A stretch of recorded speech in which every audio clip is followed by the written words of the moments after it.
왜 인간은 전쟁을 하는가? 여러분 혹시 이런 책 보신 적 있습니까? 히로세 다카시라고 하는 일본의 반전 반핵 운동가이신데요. 이분이 그 옛날에 아주 똑똑한 분이었다고 합니다. 그 일본의 그 와세다 대학에서 공학도 하시고 그랬는데요. 얼마 전에 우리나라에도 오셔가지고 경주에서 뭐 이제 반핵, 그 탈핵 이런 강연도 하시고 그랬다고 합니다. 이분이 이 책에서요 이런 이제 기록을 했습니다. 1945년 8월 15일 그러니까 2차 세계대전이 종전하고 난 이후에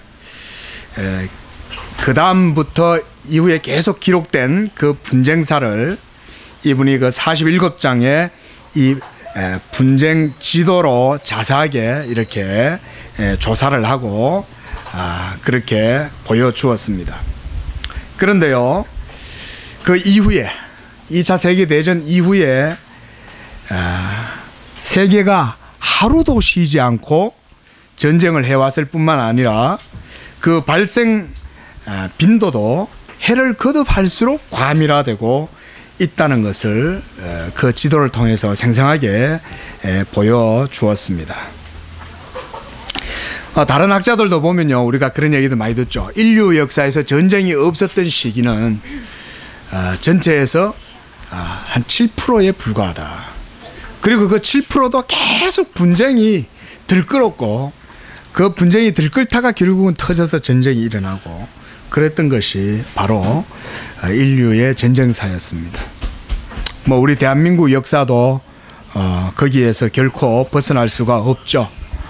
우리 세대는 아니었지만 우리 아버지의 세대, 뭐 엄밀히 따지면 저희 부친의 세대도 아기 때, 요만할 때 전쟁을 겪었죠. 저희 아버지도 42년생이셨으니까요. 42년생. 저희 어머니는 또 47년생이셨고. 그러니까 뭐 그 전쟁이 나도 뭐 그 어릴 때는 모르시는 거죠. 지금도 아직까지 살아계시는 그 위에 어르신들은 또 우리 사회에서 또 그러다 보니까 아직도 우리 사회가 이 전쟁의 상흔이 남아 있어서 요즘 뭐 이제 진보와 보수, 양극화 이런 게 요즘 우리나라에 또 굉장히 많이 대두가 되고 이렇게 하는데 그것도 제가 볼 때는 이런 전쟁의 상처 때문에 그런 것 같아요. 그때 참 그 이념 때문에 전쟁이 일어나고 이러다 보니까 지금까지 그런 것에 대한 상처가 있어서 그런 것 같습니다. 참 이 전쟁이라고 하는 것이 정말 이게 참 일어나면 안 되는 거예요. 그렇죠? 정말 끔찍하죠. 제가 예전에도 보면 어떤 젊은이들이 막 혈기에 전쟁이라도 일어나가지고 이 나라 한번 뒤집어졌으면 좋겠다. 막 이런 소리들을 들어들 하시는데 저는 전쟁 세대에 태어나지 않았지만 제가 그래도 어릴 적에 보면 저도 시골에서 자랐지 않습니까? 그럼 보면 참 그 어른들이 옛날 얘기하는 걸 들어보면 정말 끔찍해요. 그리고 자라면서도 한국 전쟁의 그 역사들을 살펴보면서 느낀 게 정말 끔찍하다. 정말 이 전쟁 같은 게 없구나. 그런 걸 정말 생각을 많이 해보게 됩니다. 전쟁이 없어야 됩니다. 오늘 마지막 줄 보면요, 하나님께서 이때부터 아사왕 제35년까지 다시는 전쟁이 없게 하셨다. 그렇게 성경이 말씀하고 있습니다. 이스라엘의 역사는 어떻습니까? 우리가 성경을 통해서 이스라엘도 항상 이 전쟁의 역사 가운데 있었음을 알 수가 있습니다. 유목민족이었던 이스라엘은 그 조상 아브라함의 시대 때부터 전쟁을 치렀죠. 아브라함이 이 소돔왕에 가가지고 전쟁을 해서 그리고 그 롯도 또 구해오기도 하고 이렇게 그 이후에 또 이제 애굽에서 종살이를 하던 그들 400년 동안 종살이 하던 이것도 그래 따지면은 일종의 전쟁이죠. 우리나라도 일제 치하에서 얼마나 오랫동안 50년 가까이 그렇게 우리나라도 정말 압제 아래 살았고요. 모세 이후에도 계속 이스라엘은 전쟁을 했습니다. 광야에서도 전쟁을 하고 또 약속의 땅 가나안에 들어갔지만 거기서도 전쟁은 빈번하게 일어났습니다. 우리가 뭐 다 알다시피 막 고대 근동 지역의 엄청난 그 대국들이 많았지 않습니까? 열강들이 뭐 바벨론, 아수르, 또 페르시아, 뭐 로마, 뭐 별별 그런 나라들이 전쟁을 많이 했는데 이스라엘이 얼마나 작습니까? 그 가운데에서 이 이스라엘이 버틸 수 있었던 것은 하나님께서 그들과 함께 하셨기 때문입니다. 오늘 등장하는 이 아사왕, 참 경건한 하나님의 사람이었고 하나님의 종이었습니다. 그는 이스라엘의 왕으로서 이스라엘을 잘 지도하였고 정말 이 믿음의 본을 잘 세워서 나라를 통치했던 지도자였습니다. 이 아사왕이 바르게 서서 이 아사왕 때문에 나라 전체가 복을 받고, 그리고 하나님께서 이 아사의 이런 믿음과 또 그 나라 백성들의 이 믿음에 하나님께서 응답하시면서 나라 전체에 하나님께서 평안을 허락해 주셨습니다. 15절 말씀을 잠깐 한번 볼까요? 온 유다가 이 맹세를 기뻐한지라 무리가 마음을 다하여 맹세하고 뜻을 다하여 여호와를 찾았으므로 여호와께서도 그들을 만나 주시고 그들의 사방에 평안을 주셨더라. 저희가 아직까지 전쟁은 안 겪어봤습니다. 그렇죠? 물론 이제 여러 가지 교전도 많이 있었죠. 천안함 사건, 북한이, 제가 예전에 예비군 훈련을 갔는데요. 옛날에 예비군 훈련 갔을 때 그 강사님이 그때 그러시더라고요. 여러분 지금 휴전 상태입니다. 전쟁 끝난 거 아닙니다. 이러더라고요. 그 알고는 있었는데 마치 들으니까 되게 또 새롭더라고요. 아, 그렇지. 우리 휴전이라고 하는 거를 몰랐구나. 잊고 살아가는구나. 지금 휴전입니다. 사실은 엄연히 얘기하면. 예.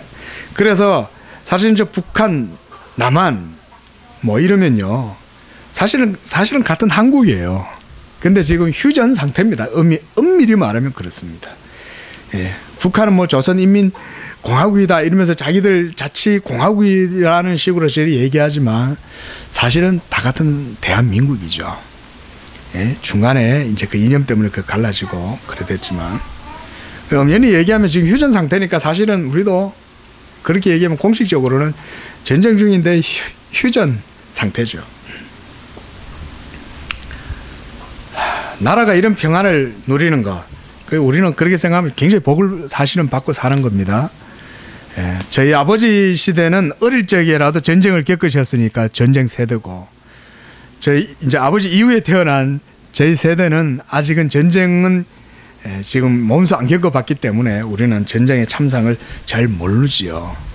저는 요즘 뭐 투표 요번에 박근혜 그런 사건 터지고 이번에 새로운 또 정부 들어서고 이러는 과정에서 하지만요, 제가 이제 우리 앞세대 어르신들의 그 보수의 그런 생각을 가지고 계시는 그런 분들의 그 좀 젊은이들이 볼 땐 되게 답답하죠. 그렇긴 한데요, 또 한편으로 저는 또 그런 생각도 해요. 막연히 답답하다고 생각할 필요는 없다.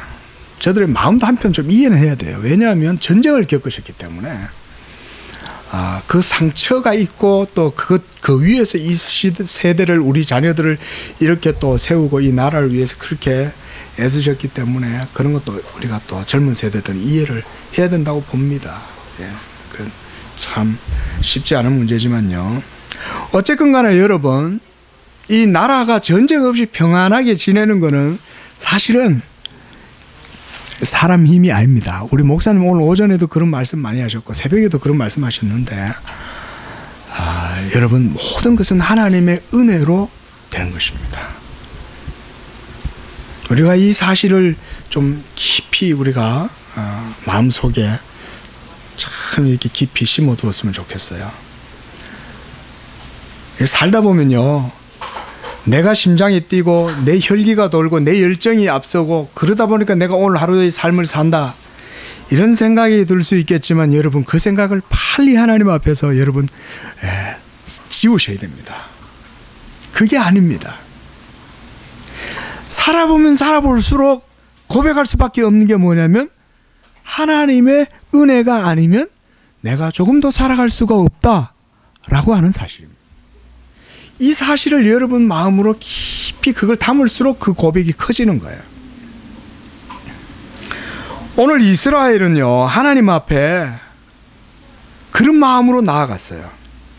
가장 먼저 이 나라의 지도자였던 아사 왕이 그런 마음으로 하나님 앞에 나갔습니다. 8절 말씀 보십시오. 아사가 이 말 곧 선지자 오데스의 예언을 듣고 마음을 강하게 했다 그랬습니다. 선지자 오데스의 예언을 듣고 하나님의 말씀을 듣고 그리고 마음을 강하게 했다는 것입니다.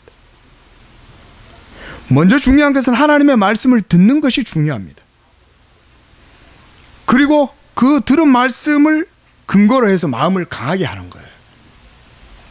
마음을 강하게 할 필요가 왜 있었습니까? 그것은 그 시대의 상황이 어려웠기 때문에 그렇습니다.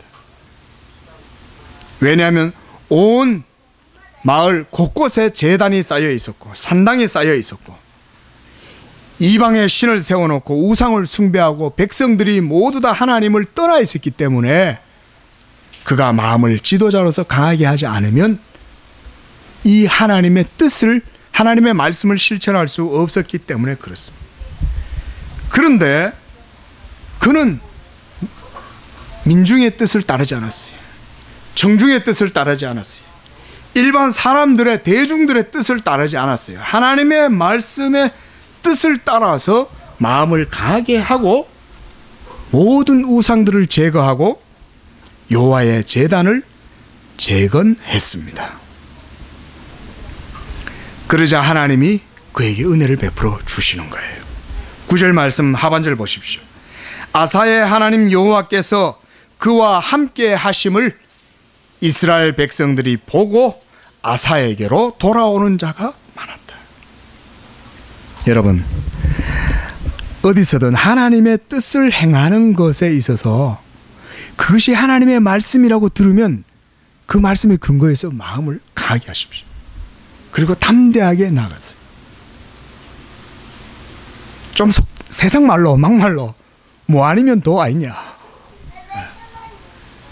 세상 말로 죄송합니다. 우리 믿는 사람들이 하나님의 말씀 아니면 뭐가 있겠어요? 이게 하나님의 말씀이면 그 말씀을 믿고 그 말씀의 모든 걸 걸고 마음을 강하게 하고 담대하게 나가면 하나님께서 도와주시고 하나님께서 역사하십니다. 여러분, 공의가 없습니까? 여러분, 정의라는 것이 실제로 존재하지 않습니까? 그건 사람의 마음속에 있는 겁니까? 정의라는 것은 시대의 상황에 따라 변하는 겁니까? 사람들의 가치관, 이념에 따라 정의가 바뀝니까? 아니죠. 이번 그 정치의 국정농단 이런 사건에서 제가 또 그런 노래 있잖아요. 어둠은 빛을 이길 수 없다. 야, 그 노래 가사는 참 기독교적인 것 같아요. 그렇죠? 원래 빛은 예수님이거든요. 예. 맞잖아요. 지금도 사실은 모든 게 다 예수님 빛이거든요. 예. 예. 참 성경적인 노래다. 예. 진리는 여러분 객관적인 겁니다. 뭔 얘기입니까? 이 지금 여러분들한테 마음을 강하게 해라는 얘기예요. 아무리 어두워 보여도 진리는 있기 때문에 그 진리의 말씀, 특별히 하나님의 말씀을 들었으면 그 말씀대로 행하면 됩니다. 그러면 하나님이 도와주세요. 믿으시기 바랍니다. 하나님이 그 말을 듣고 따르기로 결정하고 나가면 하나님 역사해요. 그래서 하나님께서 15절에 여호와를 찾았으므로 여호와께서 그들을 만나 주시고 그들의 사방에 평안을 주셨다 그랬습니다. 또 이스라엘 백성들의 마음들도 이제 이 아사왕을 필두로 해서 하나님께로 향하기 시작합니다. 14장에 보면 이 아사왕이 전쟁을 해서 승리합니다. 하나님을 의지해서. 그리고 그 전쟁에서 노략물들이 있었어요. 11절 말씀 보세요. 그날에 노략하여 온 물건 중에 소 700마리와 양 7,000마리.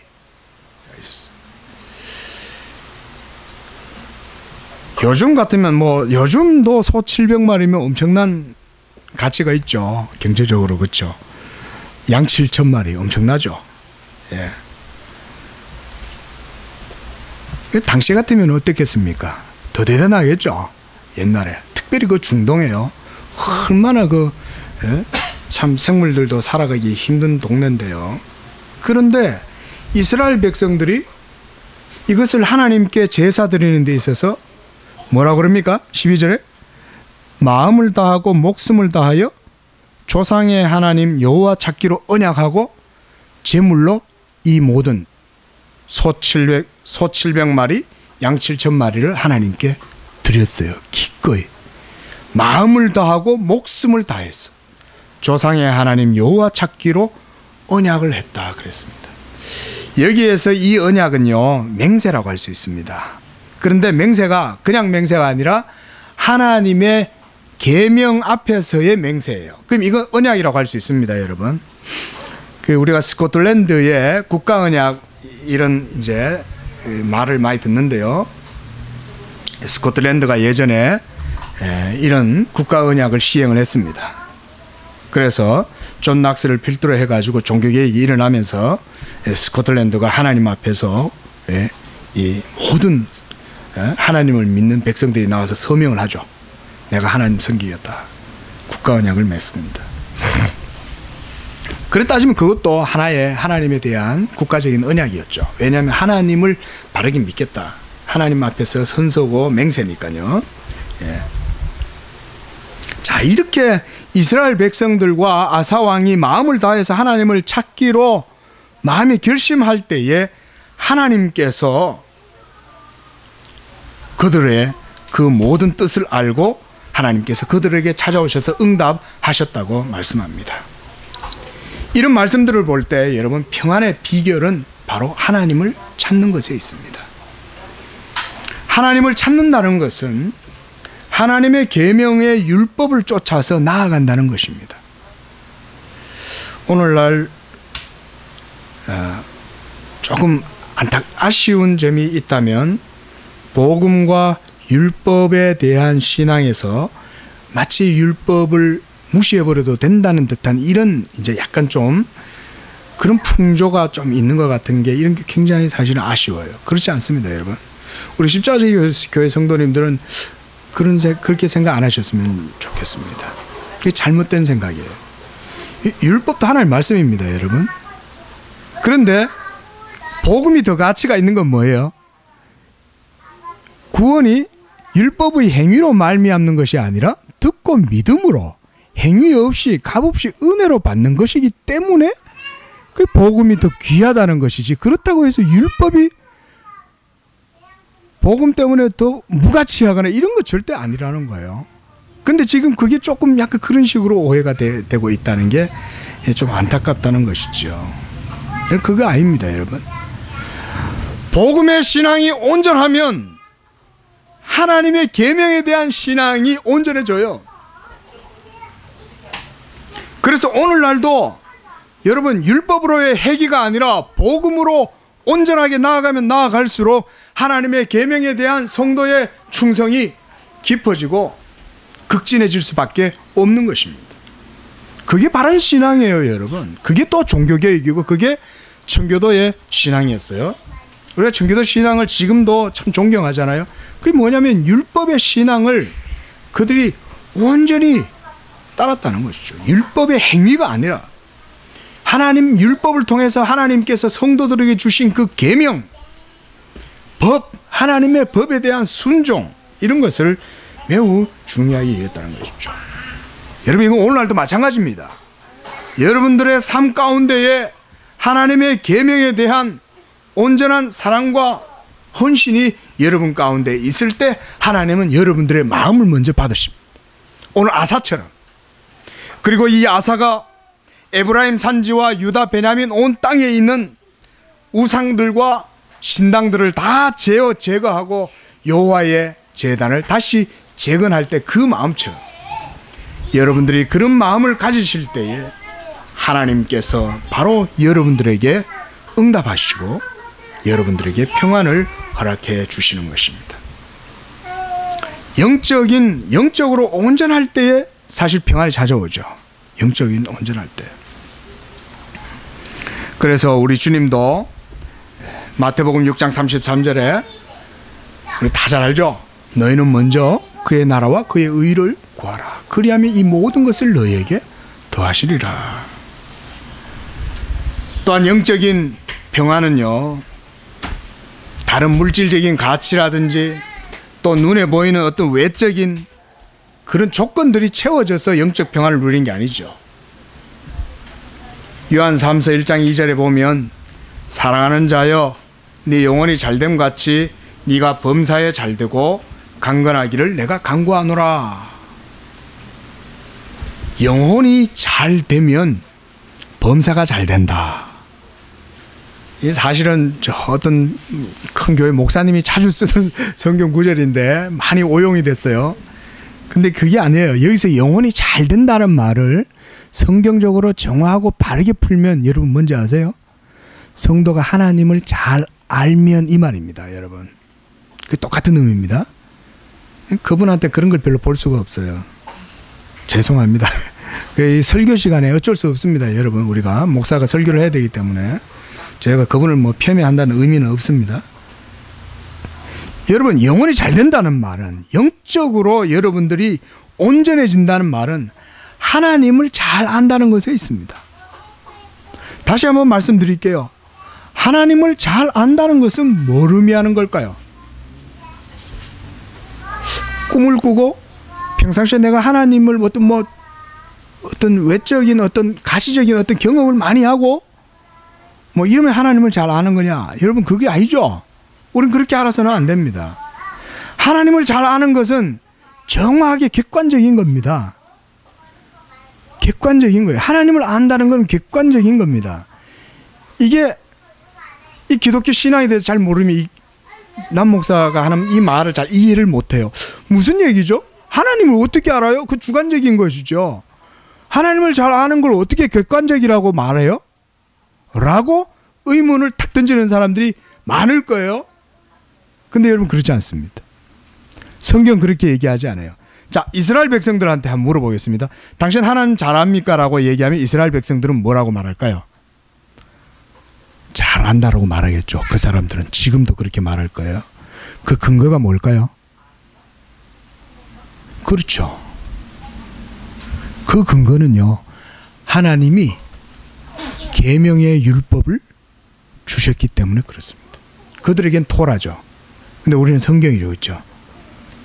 여러분, 이 하나님의 계명의 말씀, 하나님의 말씀인 이 성경, 기록된 말씀을 우리에게 주셨기 때문에 우리가 하나님을 안다라고 하는 말은 성경의 계명을 그대로 믿고 따르고 순종한다, 이거예요. 그게 하나님을 아는 거예요. 그 객관적인 거죠. 기록된 말씀이잖아요. 이 속에는 구약의 모세오경, 토라뿐만 아니라 신약의 모든 사도들의 복음까지 다 들어가 있잖아요. 이 성경이 완성되었잖아요. 객관적인 거예요, 여러분. 여러분들이 하나님의 말씀을 사모하고 이 말씀대로 하나님 알기를 구하면 여러분 하나님을 객관적으로 아는 거예요. 그러면 여러분들의 영혼이 잘 되는 겁니다.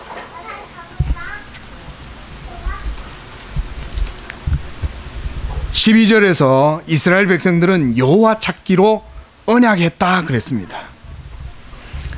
그들이 모두 마음을 모아 하나님을 찾고자 할 때 그때 하나님은 그들을 만나 주십니다. 성경 속에서요, 패턴을 보면 항상 이렇습니다, 여러분. 이스라엘 백성들이 먼저 하나님을 찾는 게 아닙니다, 여러분. 성경의 패턴은 항상 이렇습니다. 하나님께서 먼저 자기의 종을 하나 세워요. 세워서 보내요. 그래서 하나님 말씀을 전해요. 그리고 하나님 말씀을 전함을 듣고 이스라엘 백성들이 그 말씀대로 회개하고 돌아와서 겸비해요. 그러고 나면 하나님께서 그 가운데에서 만나 주세요. 이 패턴입니다, 여러분. 어디에서도 하나님 말씀 없이 이스라엘 어떤 사람도 먼저 하나님을 찾는 사람이 없습니다. 하나님이 먼저 말씀을 종을 통해서 전하고, 그리고 그 말씀을 듣고 하나님 앞에 반응하고, 그러면 그 반응에 하나님이 응답해요. 이게 하나님의 사역의 방식이고 패턴입니다, 여러분. 가장 중요한 게 뭘까요? 하나님의 말씀입니다. 하나님이 그 가운데 말씀을 딱 깃발을 먼저 세워요. 탁 세우고 이걸 중심으로 이스라엘 백성과 하나님과의 관계를 세우시는 거예요. 말씀이죠. 이렇게 되면 평안이 생기는 겁니다. 여러분, 하나님 말씀 없이 하나님을 찾는다고 해서 하나님 만나주시냐? 아니에요. 물론 이거는 가정입니다. 가정으로. 가설이죠. 하나님 없이 뭔가 우리가 가정해보자 이거죠. 하나님 없이 누군가 하나님을 찾냐? 그럴 수도 없지만, 그런다고 해서 하나님을 만날 수 있는 게 아니라는 거예요. 오로지 하나님이 먼저 오셔서 자기 말씀을 나타내실 때만이 하나님을 만나고, 거기에서 하나님이 복을 주세요.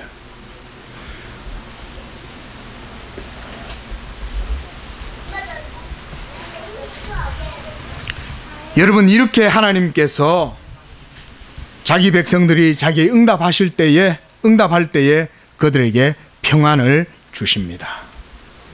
우리의 삶도 마찬가지입니다. 하나님께서 지금 우리나라도 마찬가지라고 봅니다. 저는 어릴 때부터 계속 그런 생각을 많이 해봤어요. 저도 냉전 시대 속에 살았지 않습니까? 옛날에 소련 말이죠. 예? 예? 예? 독일, 동독, 서독 다 이런 거 말이죠. 쿠바, 베트남. 예. 그런 기억들이 저도 있거든요. 계속 뉴스로 듣고 어릴 적에. 근데 그냥 어떻게 그래도 전쟁 없이 살아가네 지금까지. 그런 생각합니다. 참 감사하죠. 지금 우리 마리아는 전혀 이제 마리아 세대들은 잘 모를 거예요. 그래서 저는 어른들한테 그래도 조금은 들은 것들이 있고 그럴 텐데. 저 그런 생각해요. 하나님께서 그래도 이 한국에 정말 복음을 심어 놓으셨고, 그래도 한국 가운데 여전히 교회들이, 성도들이 있고, 그래서 전 세계를 향해서 복음을 전하고 하나님께 대한 이 신앙으로, 열정으로 하나님을 섬기는 교회들이 있기에 하나님이 이 나라를 여전히 지키신다고 봐요.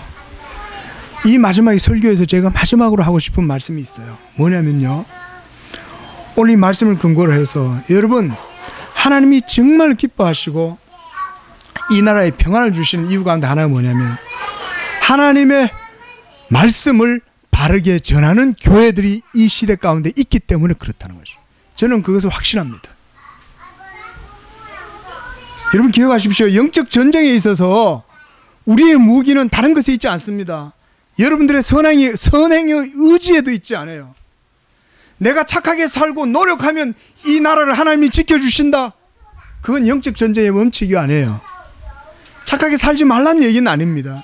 그러나 그것이 영적 전쟁의 승리의 원칙은 아니에요. 여러분, 이 나라에 하나님이 평안을 주신 이유는 하나님의 말씀의 고백이 여러분들의 입에 바르게 고백되고, 하나님의 말씀이 바르게 증거되고 선포되면 여러분 그것으로 하나님의 뜻을 이루어 나갑니다. 이게 하나님 나라의 원리요, 질서입니다. 놀라운 진리죠. 그저 교회들이 하나님의 말씀을 바르게 전하고 성도들이 그 바른 하나님의 말씀을 듣는 것으로만 해도 하나님이 이 나라에 평안을 주시는 거예요. 펜스를 쳐주시는 거예요. 사방에 펜스를 쳐주시고 이리와 승냥이들이 달려들지 못하게 지켜주시는 것입니다. 믿으시기 바랍니다. 이게 하나님 나라의 능력이에요. 여러분, 하나님께서 이스라엘 백성들을 통해서 보여주신 하나님 나라의 능력이 뭡니까? 여리고성을 무너뜨릴 때 하나님이 주신 교훈이 뭡니까? 출애굽할 때 하나님의 교훈은 뭐고 홍해를 건널 때 하나님의 교회는 뭐며 여호수아가 저 여리고성을 향하여 달려나갈 때 그 교훈은 뭡니까? 너희는 가만히 있으라는 거거든요. 하나님의 하시는 말씀을 듣고 그저 그 말씀대로 가만히 있으면 되는 거예요. 이걸 우리가 못해요. 오늘 오전에도 목사님 그런 말씀하셨어요. 그걸 우리가 못해서 문제예요. 새벽에 그런 말씀하셨어요. 오늘 새벽 설교 한번 들어보시길 제가 좀 권면드립니다. 예. 우리가 그걸 못해. 그 훈련 좀 해야 돼요, 여러분. 가만히 있는 훈련.